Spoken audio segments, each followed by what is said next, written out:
כל בתי ההשקעות מפרסמים שהם הטובים ביותר, שהתשואות שלהם במקום הראשון ושאין בלתם. כיצד אנחנו, הלקוחות, נוכל לדעת באמת באיזה בית השקעות כדאי לנו לבחור?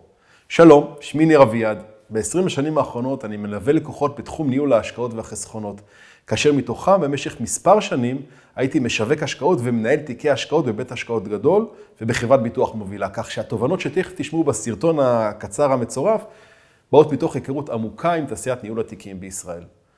בסרטון היום נדבר על 5 הפרמטרים החשובים ביותר לבחירת בית השקעות. דבר ראשון, כמובן, תשואה לאורך זמן. לא תשואה בחודש האחרון ואפילו לא רק בשנה האחרונה. אנחנו רוצים לראות ביצועים גבוהים לאורך שנים.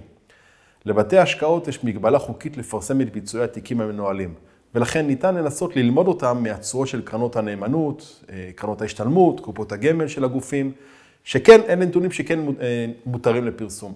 זה אומנם לא יהיה מדויק, אבל בהחלט ייתן לנו תמונה מהימנה. דבר שני, יציבות בזמנים של משברים.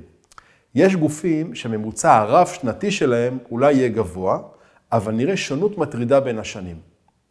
אנחנו צריכים לחפש גופים עם סטיית תקן נמוכה, כלומר כאלה שגם בזמנים הלא טובים בשוק הוכיחו שהם ידעו לשמור על הלקוחות עם ירידות מינימליות. דבר שלישי ומאוד חשוב, דמי ניהול אפקטיביים נמוכים ככל שניתן.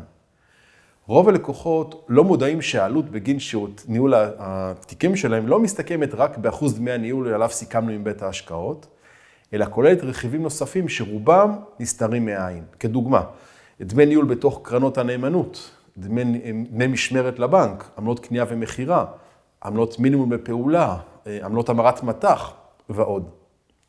דבר רביעי, ניתוח רמת הסיכון האמיתית בתוך התיקים. המציאות מוכיחה כי רמת הסיכון בתיקים היא לא פונקציה בלבד של אחוז המניות, אלא יש שקלול של מספר פרמטרים נוספים, כדוגמת אחוז האג"ח הקונצרני בתיקים, הדירוגים והביטחונות של האג"חים הקונצרניים, משך החיים, המח"מ של אגרות החוב, גם הקונצרניות וגם הממשלתיות, החשיפה המטבעית, וכמובן האם יש גידורים כנגד שינויי מטח קיצוניים. דבר נוסף וחשוב מאוד, יציבות כוח האדם הבכיר במחלקת ההשקעות. בבתי השקעות, בדומה אגב להייטק, קיימת נדידת כוח אדם בין החברות, ומנהל השקעות מצטיין שאתמול עבד בבית השקעות אחד, לא מן הנמנע שמחר יעבוד בבית השקעות אחר. כך שכל הביצועים ההיסטוריים שהשיג אותו בית השקעות כבר לא כל כך רלוונטיים, ולא בכך יעידו על מה שאנחנו יכולים לצפות בעתיד. חשוב להכיר לא רק את בית השקעות עצמו, אלא גם את הפיגורות, את הפרסונות שמנהלות לנו את הכסף. לסיכומו של דבר, מומלץ להיעזר באנשי מקצוע שבאים מתוך עולם ההשקעות ומכירים מבפנים את ההתנהלות ואת הניואנסים הקטנים. כל הטיפים הקטנים שיכולים לעזור לנו למקסם את התשואה ואת שביעות הרצון שלנו הלקוחות מהתיק המנוהל.